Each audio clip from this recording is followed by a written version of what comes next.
My name is Rebecca Williams, and I am going to take you on a journey of exploring the harms of so called quote unquote smart city emerging technologies through the stories of three public advocates to share their experiences and inspire your advocacy.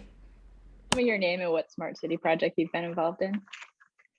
Sure thing. My name is Bianca Wiley and the Sidewalk Labs Quayside Sidewalk Toronto project.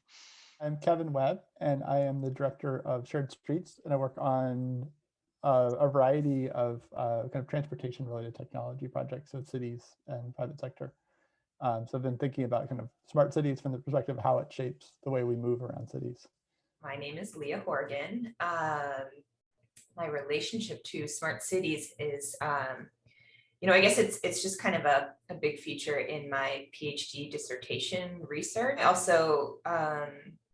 I also work in in community organizing, and that's also a bit research, but it's also a lot of kind of like administrative work and website upkeep and things like that too, which is more to do with policing and surveillance. But smart cities are kind of folded into some of those concerns as well. But we'll probably get to that a bit later. Bianca Wiley was crowned the Jane Jacobs of the Smart City Age by City Lab for her vocal leadership in pushing back against Sidewalk Lab's flagship Smart City project.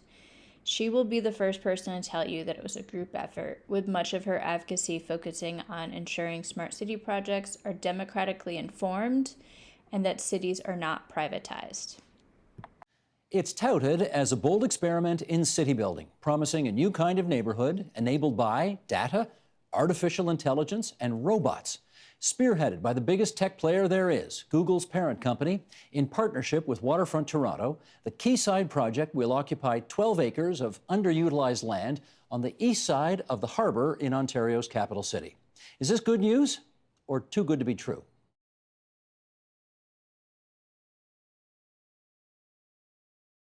There's this economic development narrative going on in cities, which is that we're going to do innovation and we're going to grow by having technology companies here, and that's going to be the way out of our slow growth in cities. That narrative in Toronto and in Canada for this project has completely taken over what's going to even happen with this project. So there are these two narratives going on. One of them is, let's do smart city stuff because it's great for jobs and great for the economy. The narrative that I'm paying attention to is, what does it mean for the people who live in the city? And I just want to share that narrative has not been the political attention. This has not been what anybody's paying attention to, is what does this mean for people who live here? The entire narrative has been, this is going to be amazing for the city. Because what? I'm not sure. Democracy moves slowly, and authoritarianism moves fast. The tech sector moves fast. And I think that's a really profound remark to think about and say that democracy moves slowly, and we have to go slow with how we're applying technology to both our operations, the cities, the places we live. Although everybody is trying to tell us that we got to go fast because tech moves fast and this is just the future and you just got to adjust and you just got to deal with it. Here we are. We make tech, humans make tech. We have agency in these things. This is not something that has to run us over. This is something that we can stop and redefine how it works. But that narrative that I talked about at the beginning, that this is the future, people are very, very scared to stand up to the Silicon Valley magic and say, I don't care if I look stupid. I don't like what that is. I might sound like a Luddite, but I actually don't care. I don't think this is a good idea. Building that confidence in residents to be able to challenge some of the things that are coming out from the technology sector is difficult. That's one thing I've been working on for a year. It is hard. People are basically bullied right now, that they're scared to say something about things they don't understand. That's very Silicon Valley intentional. That's not an accident. Politicians are probably the most scared to look stupid if they don't understand something, so they stay quiet. So we have a chill happening now that is extremely dangerous. I said it was going to get dark, right? Are we dark? But what it was to bring people together around it was really more about education than anything else, because that's democracy, right? If people want something like that and everyone is informed as to the consequence, that's what democracy is about. But democracy is not when nobody understands what's going on and they're making choices. right? When Sidewalk started, one of the things we did through a column in Torontoist was we opened up a crowdsourced list of questions to be like, hey, we have some questions about this project. What are yours? And it went from like 10 questions to like over the course of those years, like hundreds of questions.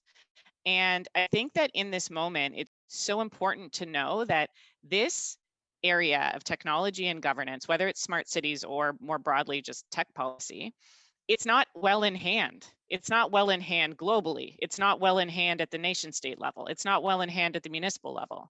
And so some of the most important work that you can do is ask questions. And we know that there's pressure on local journalism particularly, which creates an extra vulnerability to this. So I think to feel as someone getting started, you don't need to know all the answers, but you certainly, if you start to read up on whether it's one project or one thing, you can start to ask questions, and you can start to ask your questions to your local councillor and be like, hey, I read that we might be looking into these thermometers that they want to put at the front of the social housing to deal with the pandemic. Is that, what do you know about that? Is that working? Is that technology have like efficacy? Is that a thing we should be investing in? I'm not sure. What do you think? And just like turn it around constantly and make elected officials aware that these things are happening and that it's a political issue. And so I think some of it's very classical, like just get involved and get your counselor and know your local community and start to bring questions forward. But that it really doesn't require that you know what's going on, because no one really knows what's going on. Like there's all these pre-existing groups and everyone's trying to build literacy together. So when people are fighting for like food justice and housing and it just to exist in a city, you can't come in with this big new agenda of like, oh, here's a whole bunch of more work to do. So you have to go where work is being done and figure out how to like start asking these questions a little bit in collaboration with others too.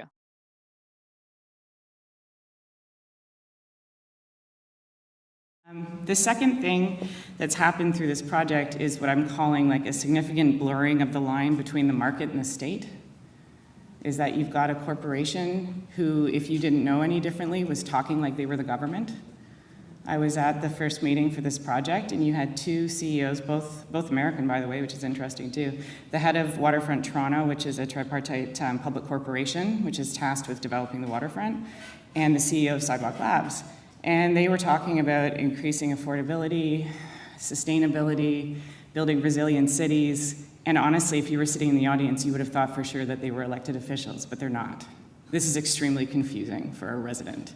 In these kinds of projects, you have that layer because of the digital, that you actually also privatize away understanding how those systems are working, how changes to those systems look, how rationale is being created.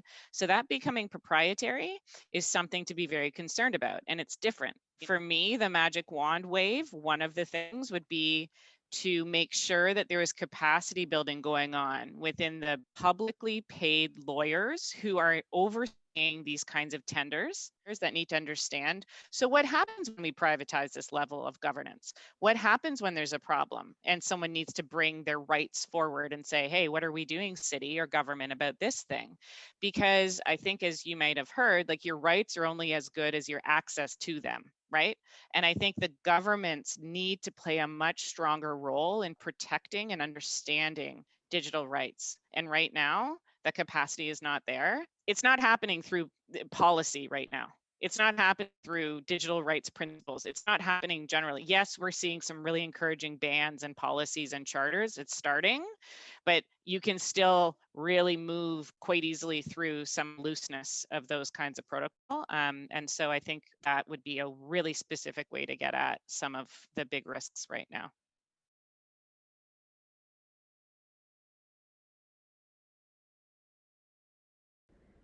Kevin Webb is an expert in transportation data analytics. When Los Angeles began collecting granular scooter data for enforcement purposes, he became activated as a privacy advocate. He extends the conversation about privatization harms through the lens of transportation, as well as highlights the privacy risks of smart transportation tracking. New. Cities around the country have requested data from e-scooter companies, but depending on the city, that's taken different forms. Everything from a PDF to an Excel sheet. Now, Los Angeles created something called an API that basically allows the city and e-scooter companies to share databases. And they called that tool the Mobility Data Specification, or just MDS for short. There are two parts to the MDS. One is called provider, and the other is called agency. Agency lets the city send info to companies like Bird and Lime, like whether some scooters are parked illegally. And provider allows companies to share individual anonymized ride data with the city. The MDS tool was basically made to be a kind of industry standard. So instead of cities across the US saying that they want data in different forms, everyone would use this tool. And it's reportedly been deployed in 50 cities around the world, including Portland, San Francisco, Chicago, Louisville, Austin, and Lisbon, Portugal. The LA DOT's data requirements say that law enforcement and other government agencies will not have access to raw trip data, unless backed by something like a subpoena. But a former Los Angeles Assembly member named Mike Gatto, who oversaw a committee on privacy, warned against state databases. He said that when agencies create these kind of databases, law enforcement has the ability to access it, and they will. Uber said the MDS tool contains an unprecedented level of surveillance, oversight, and control that LADOT would wield over private companies and individual citizens. Others have accused Uber of being duplicitous and actually being concerned that its trade secrets could be revealed if the data is shared. And still others have pointed out that Uber has a poor track record of user privacy anyways and is being hypocritical. And although we're talking about anonymized data, many have warned against the potential to find someone's identity if it's not aggregated. The problem is that even anonymized individual ride data is highly specific. Like, if I use my scooter to get from home to work, those addresses could be enough to find my identity. And that could apply from home to a medical clinic, to a school, or to anywhere else you want to keep private.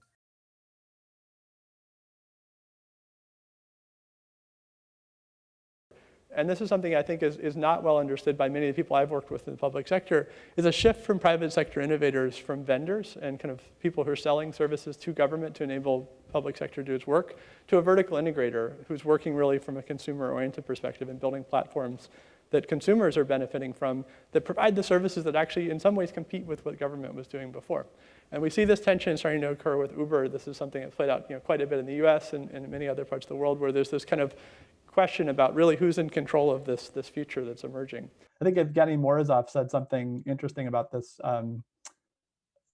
He had a quote, I'm trying to paraphrase it, about the cities are really the last kind of firewall against internet mediated hypercapitalism, is I think the way he framed it.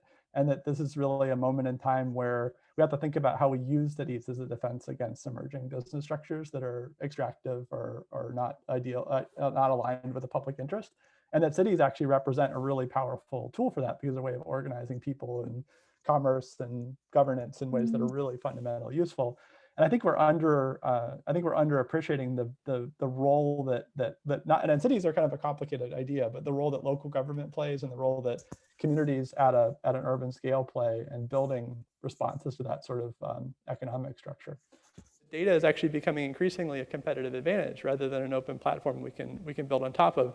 And many of the companies that are doing this from a kind of a vertical integration standpoint, or doing it entirely through private enterprise, are seeing the data that they collect, the kind of bottom-up data they collect, is actually a barrier to entry for their competitors. And increasingly, that generation, that process of collecting and generating data, is at odds with some of the questions we're asking from a governance side.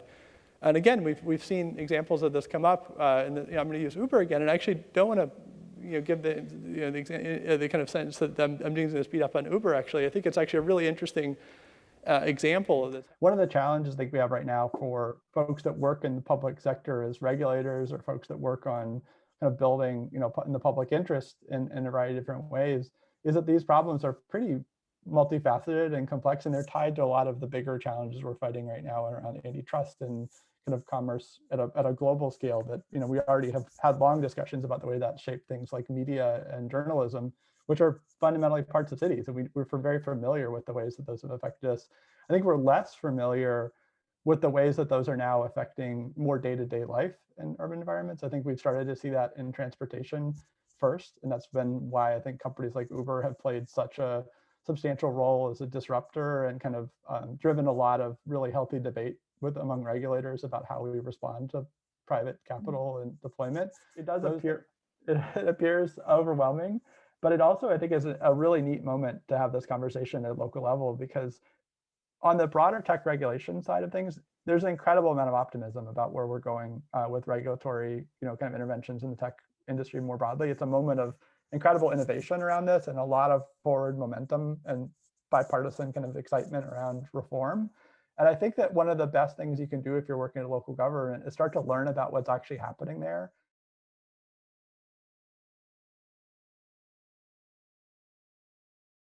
The reality is that the bottom-up data that we're collecting is just enormous potential, but it's also really at odds with the idea of the kind of openness that we kind of embedded into the kind of open data movement.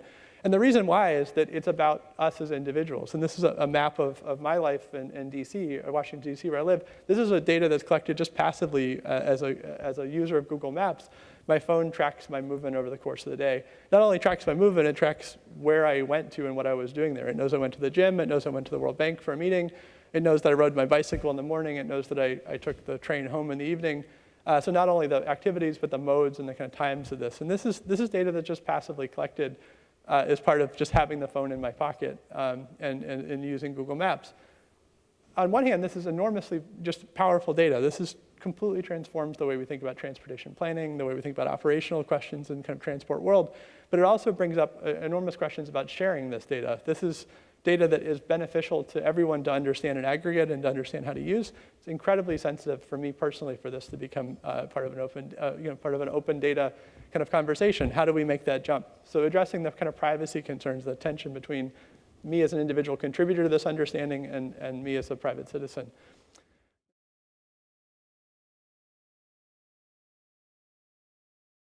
Two thoughts. So one is the Julie Cohen thought, which I think you've read her What is Privacy For kind of angle, which I think has really kind of substantially shaped my thinking about this. And her argument is like, the harm is not Orwellian surveillance. The harm is like anti-democratic power structure that is not enabling people to participate because there's asymmetries. And like that's a really I think that's a really important point in this that kind of is underappreciated. And the other angle of this is like the Sarah Seo line, which is like police power has always been what's driven this. Like, it's always been about the fact that we enable police power to like for oppressive purposes, and that's been historically really at odds with what our goals are in urban life, and that we've kind of been pushing back against the use of police power and state authority in ways that have kind of been at the core of this whole Fourth Amendment battle.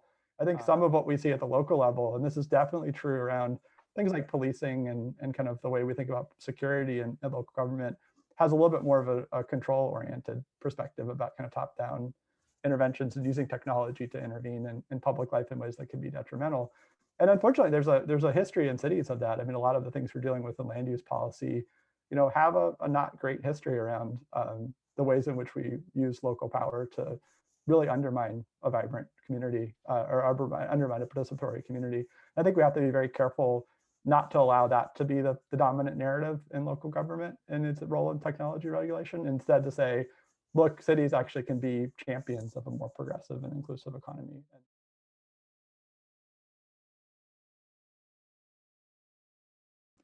Leah Horgan is a researcher and advocate. After working the Los Angeles Mayor's Data Office, she is now a PhD candidate at the University of California, working on a smart cities dissertation. She also community organizes with the Stop LAPD Spying Coalition, an alliance of individuals who reject all forms of police oppression and are committed to dismantling all government-sanctioned spying. Out of the 1,600 surveys, the results that they gave us, only 97 people approved of the drones. And they asked people's feedback on emails, and their own numbers showed that out of 1,100 emails, only 7 people approved of that policy. We had over 5,500 petition signatures. Then they had 4 town hall and community meetings, overwhelming rejection of the drones. So besides you saying cameras, you said there are cameras that are out, they're doing videography on public, and then what other types of equipment? Because I saw the LARCOPS or the... LARCOPS is a video camera. Yeah. It's a video camera, okay. We don't use the drone. Like people think we use drones and all that. Facial recognition out here. That's for when we're looking for real serious people. Well, you had Freedom on the Move the last May Day. Right. You had Freedom on the Move out there. And so we're going to be very careful with that because... Oh, there they are. They're just talking about you guys.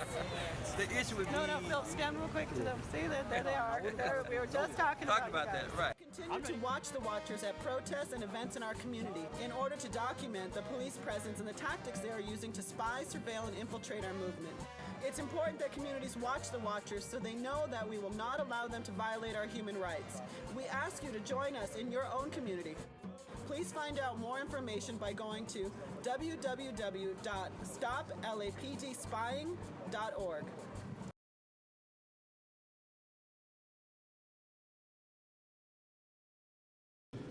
So we are here today to speak about data-driven, evidence-based policing. But before we delve into our presentation, it's crucial that we unpack the title of this hearing itself. What it is essentially saying is that how data is turned into evidence. However, what we will show is how and where data is collected, which individuals and what communities are central to this data, and how presumption of guilt is turned into evidence or fact. So we ask that you keep in mind the spin that is being created by this very definition of the title.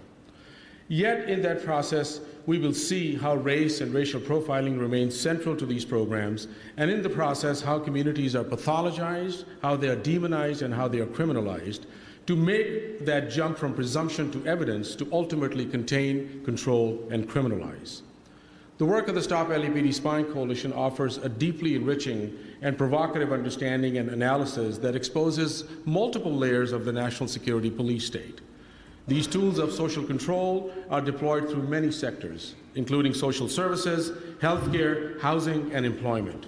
In essence, this enables a constant surveillance and policing of our bodies in every aspect of our lives.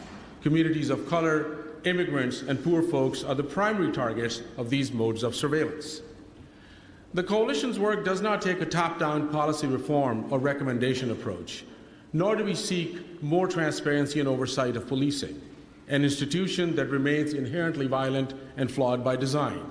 Instead, our work, rooted in the community, and our fight for abolition of policing takes us on a journey exposing the multiple tentacles of state violence, including the creation of the other, knowledge production, and the deep complicity of academia, corporate profit, and the deadly impact and trauma of programs such as predictive policing on our communities. This presentation is a call to action. Next, and I think a lot of the sort of like historical transformations that have brought us to our current moment probably exist in other cities as well. And what I'm talking about that is like, you know, our history with, you know, redlining and segregation and deindustrialization and these sorts of things that kind of seem to always hit the same communities hardest. You know, I guess I'm not sure. Like of course, LA is special and it's special to me, but I think that I think a lot of the things that are either problems here or not are things that are occurring at least nationally, but also I think in a way globally, because you know more and more folks are moving to cities, but at the same time, inequality's getting worse, and I think it's again this kind of question of like who are these cities for and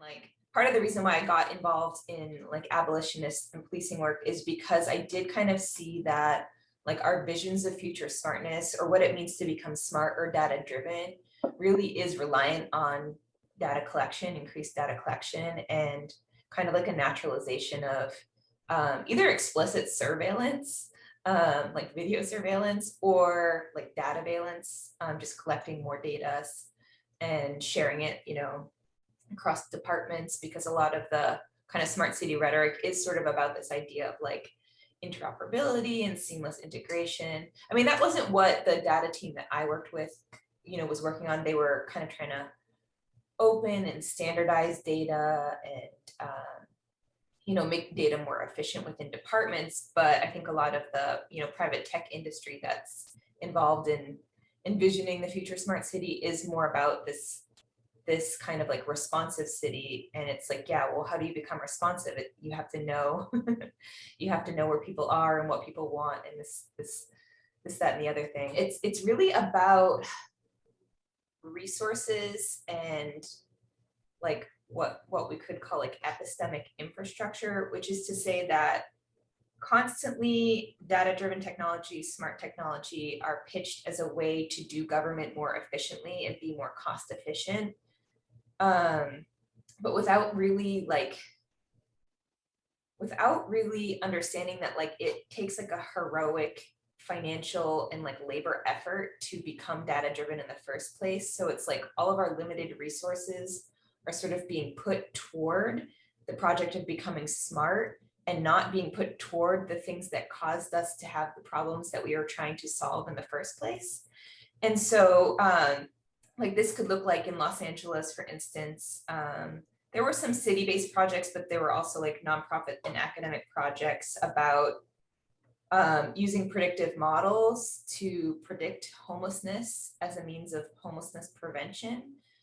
But again, that's like, you know, compensating an academic research lab and spending years of time doing research to create predictive models as to who's most at risk for becoming homeless, putting in factors that in my mind are very obvious. Like, do we really need a predictive model to tell us that someone who is losing their income and rent is going up is more likely to become, you know, housing insecure? I don't really think so. But then you know, all of these kind of predictive processes or smart processes, maybe they identify patterns and maybe there's some useful information coming out of it. But what's on the other end of that? It's not like we've then put more resources into, oh, we've identified this person at risk and now they get a home. That isn't there, you know? So now we've kind of like reoriented the entire apparatus of administration toward data science and being data driven. And so even if there is information coming out of that, there are sort of the same old lack of resources for the people who need and deserve them the most. It really delimits our administrative and collective, I think, imagination to just insert technology and data and smartness into systems that are punitive and that are operating with this manufactured condition of resource constraints. So I think that like where we're putting our resources is really kind of illuminating what the priorities, at least historically, have been.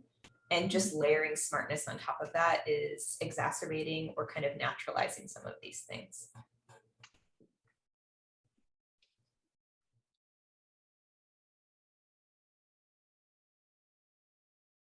Like for me, I really do like kind of start with like a different scale, which is really just like the scale of yourself in a way. But I do think that like maybe just like questioning whether this is like an inevitability to begin with. I think a lot of the times the way we talk about it is kind of like, again, that sort of like boxed, you know, imagination of like, this is kind of how it's going. So how do we protect ourselves from it? And that's where a lot of these mechanisms of regulation come into play, which like sound really good, but in a way actually, you know, strengthen the things that we're trying to maybe dismantle or think outside of. So I think when you kind of approach it through like, you know, either policy or regulation, or again, really just this concept of like assuming this is going to happen. So how do we make it like as nice as possible or as unbiased as possible, as transparent as possible? We really end up just kind of fortifying it through like more oversight bodies or auditing processes, or, you know, more research reports on like, and that sort of thing. So I think that that's one thing that like, I don't know if it's a magic wand, but it is kind of just this like, let's make it a question, I guess. And I think that that's true for like many things. Like when we speak of like our like aims and desires, or even like the substrates through which we are trying to achieve our aims and desires, like data, it's like, you know, I'm not saying data isn't good or can't be helpful, but like we treat it like it's an axiom, like it's, you know, it's definitely a net good. it's definitely a useful tool. And so I guess like, is it? And so I think just like inserting questions into some of the things that we have kind of taken for granted would be the thing that I would want to like magic wand over everything. I guess I'll leave it at that. That's like asking for more wishes or something. Yes, That's yes. a very strong answer. Well, why not? Let's demand more wishes. Yeah, no, great. I think Yeah, we should. challenge the question. I think we are entitled to more wishes at this point. Now that you have heard about what has been concerning Bianca, Kevin, and Leah, I hope you are inspired to look further into the technology in your public streets. For more examples of harms and prevention tactics, look out for my final report via the Technology and Public Purpose Project. Thank you for watching.